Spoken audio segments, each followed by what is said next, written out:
He was a devout Muslim who was said to have memorized the entire Quran, and a king who ordered the demolition of Hindu temples.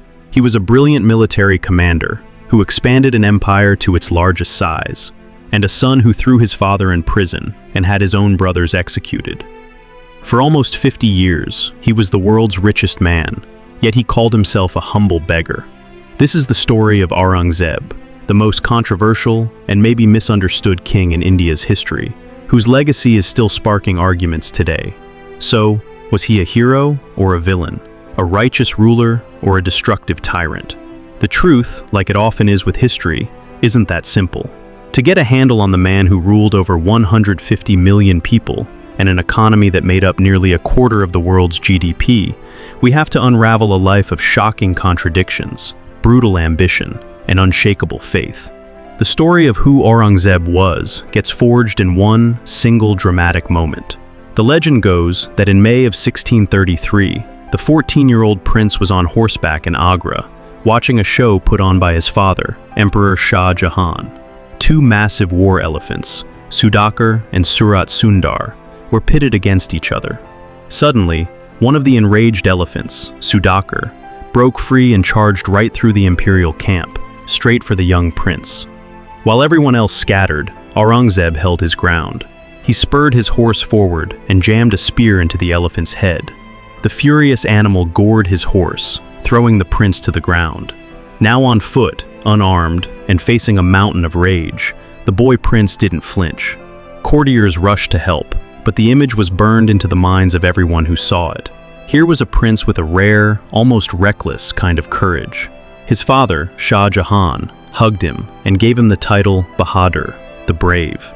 It was a defining display of the iron will that would take him to the top, and eventually push an empire to its breaking point. Muhyiddin Muhammad Aurangzeb, born in 1618, was the third of four sons of Emperor Shah Jahan and Mumtaz Mahal. And he wasn't the favorite. That spot belonged to his oldest brother, Dara Shikoh. Dara was a philosopher, an arts patron, and his dad's chosen heir. He was a scholar who tried to find common ground between Islam and Hinduism, even famously commissioning a Persian translation of the Upanishads. He was the darling of the court, a man of letters who loved the good life in the capital. Aurangzeb was his total opposite. From a young age, he was sent far away from the comforts of the capital to the roughest frontiers of the empire. At just 16, he was already leading military campaigns and governing the most rebellious provinces, from the Deccan Plateau to Central Asia. While Dara was debating philosophy, Aurangzeb was learning the brutal math of war, politics, and survival. He was a natural commander, disciplined, serious, and he built a reputation for being a great general and a deeply orthodox Muslim. He looked at Dara's intellectual hobbies and religious blending not as enlightenment, but as weakness, even heresy.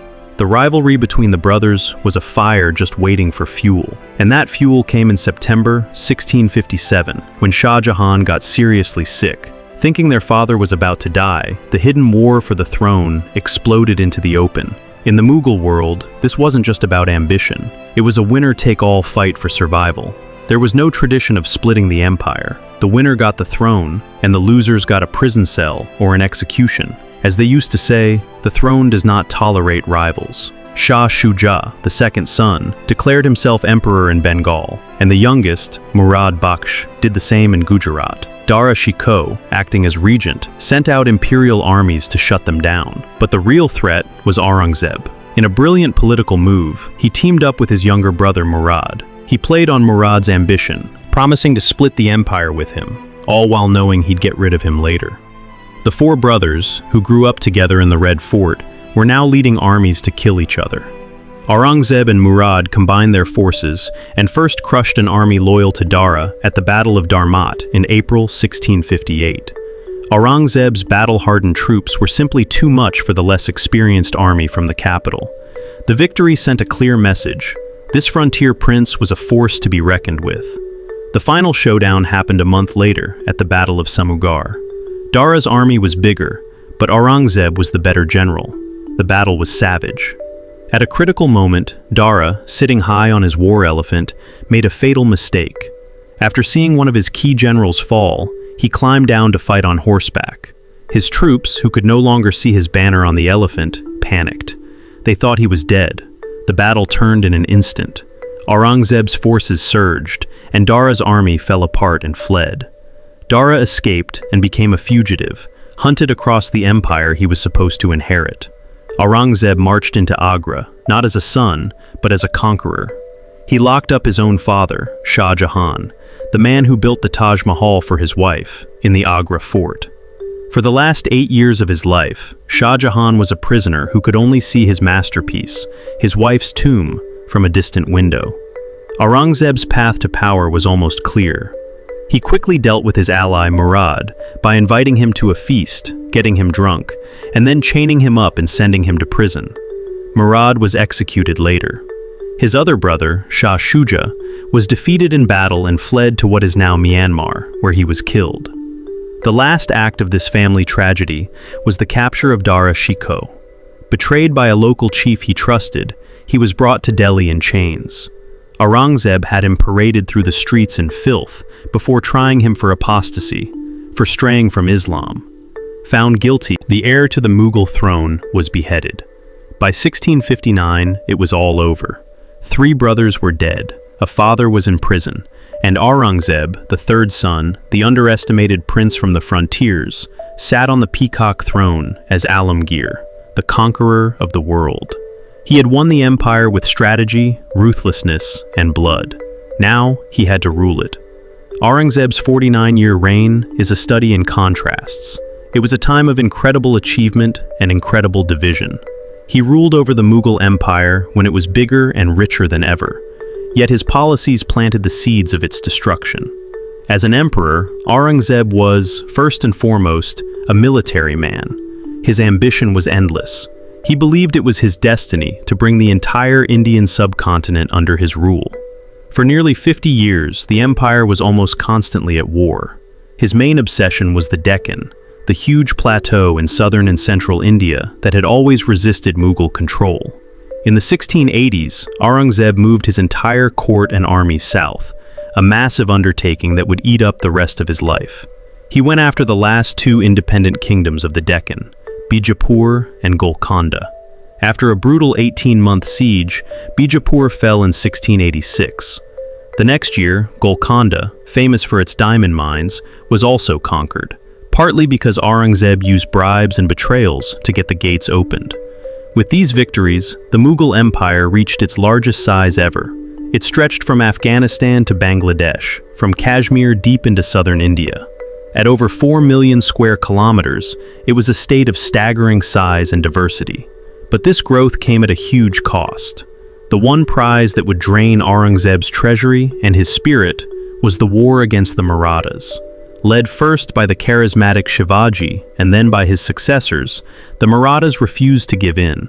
They were masters of guerrilla warfare, hiding in the rugged hills to attack Mughal supply lines and forts. When Aurangzeb captured and executed Shivaji's son, Sambhaji, in 1689, he thought it would crush the Marathas.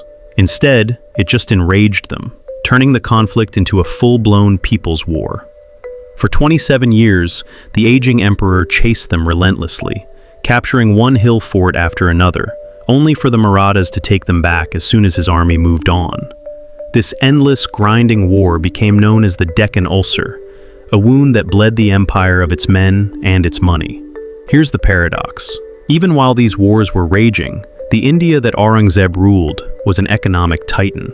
Seriously, during his reign, the Mughal Empire blew past Qing China to become the world's largest economy, making up about 24% of global GDP. This wasn't just on paper. India was the world's workshop. Its textile industry was unmatched, making everything from fine muslins to rich fabrics.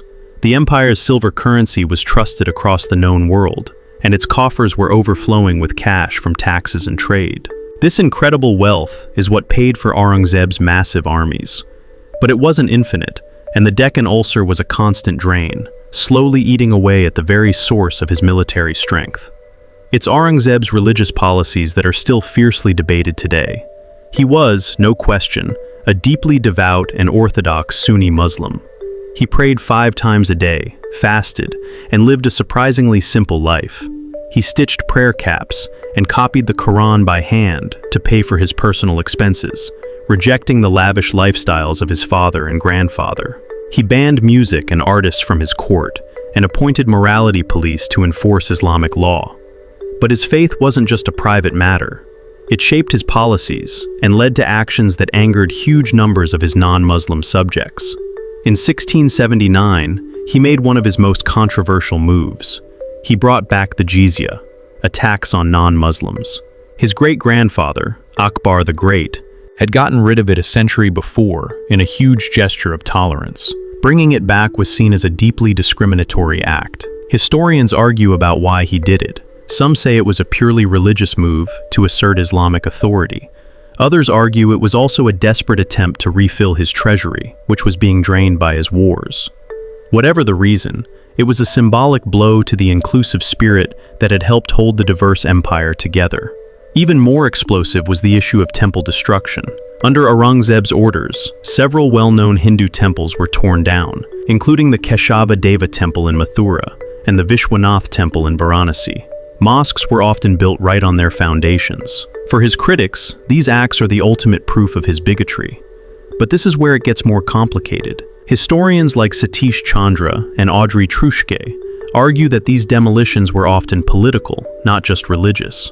Temples were often targeted when their patrons, local Hindu rulers, rebelled against him. In the logic of that time, destroying a king's royal temple was the ultimate way to humiliate him and shatter his authority. And the evidence shows that Aurangzeb also issued many orders to protect Hindu temples, and even gave land grants to support Brahmin priests and Jain monks. This is the central contradiction. How could the same man order the destruction of some temples, but act as the protector of others? The paradox deepens. At the same time he was angering many Hindus with the jizya and temple demolitions, his government actually employed more Hindus in high-ranking positions than any Mughal emperor before him. In the later part of his reign, the number of Hindu nobles rose to about 32%, mostly because he was trying to win over Maratha chiefs. This makes him impossible to label. To some, he wasn't a mindless fanatic. He was a shrewd politician who used both support and suppression to get what he wanted. But his most brutal acts left deep scars. The most infamous example was the execution of the 9th Sikh guru, Tegh Bahadur, in 1675. According to Sikh tradition, Guru Tegh Bahadur stood up for a group of Kashmiri Hindus who were being persecuted by Mughal officials. The guru was summoned to Delhi and ordered to convert to Islam. He refused. After his companions were brutally killed in front of him, Guru Tegh Bahadur was publicly beheaded. This act of martyrdom transformed the Sikh community, turning it into a powerful military force that would resist Mughal rule for decades. Aurangzeb ruled for so long that he outlived his empire's best days. His final years feel like a story of decline and failure. By the early 1700s, he was an old man in his late 80s, still leading his armies in the Deccan, capturing forts he knew would probably be lost again in a few months. The Deccan ulcer wasn't healing, it was spreading. The constant war had devastating effects. The imperial treasury, once thought to be bottomless, was nearly empty. The government, which had been ignored in favor of the military, started to rot from the inside. With the emperor and his best armies bogged down in the south, the north of India grew restless. Rebellions broke out. The Jats near Agra, the Sikhs in Punjab, and the Rajputs, who had once been loyal allies, were now defiant. The empire was overstretched, exhausted, and cracking under the pressure. The massive machine that had held it all together was breaking down. Aurangzeb, the master strategist, had expanded his empire to a size that he himself couldn't govern. In his quest for total control, he was losing it. In his final days, the iron-willed emperor seems to have been consumed by regret. The letters he reportedly wrote to his sons are haunting. To his son Azam, he wrote, "I came a stranger into this world, and a stranger I depart.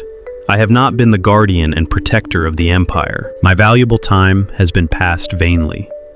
To another son, he confessed, "Every torment I have inflicted, every sin I have committed, I carry the consequences with me. Strange that I came into the world with nothing, and now I am going away with this stupendous caravan of sin." These are not the words of a triumphant conqueror. They're the words of a man crushed by the weight of his own life.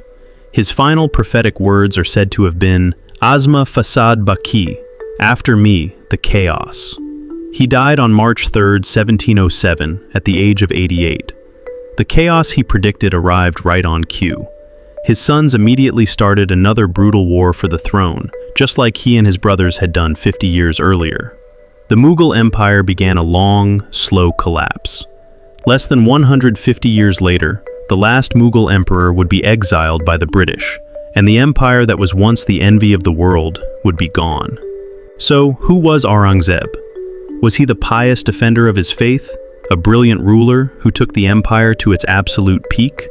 Or was he a ruthless tyrant, a religious fanatic whose endless wars and bigotry bled his empire dry and fractured Indian society? The truth is, he was all of those things. He was a product of his time, a king in an age where power was absolute and often brutal.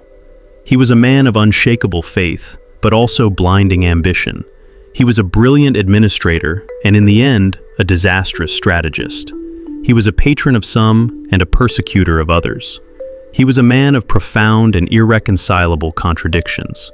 His legacy isn't just a historical debate. In modern India, his name is a lightning rod. For some, he's the ultimate symbol of oppression. For others, he's a strong leader who has been unfairly judged by modern standards. The fight over his legacy is, in many ways, a fight for the identity of India itself. Ultimately, Aurangzeb isn't a figure who can be summed up with a simple label. His life was a complex tapestry of faith, ambition, violence, and duty. He was the last of the great Mughals, an emperor who, in his quest to conquer the world, may have ended up losing his own soul. What do you think? Was Aurangzeb a product of his violent times, a ruler forced to make brutal choices? Or was he a tyrant whose legacy is one of division and destruction? Let us know your thoughts in the comments below.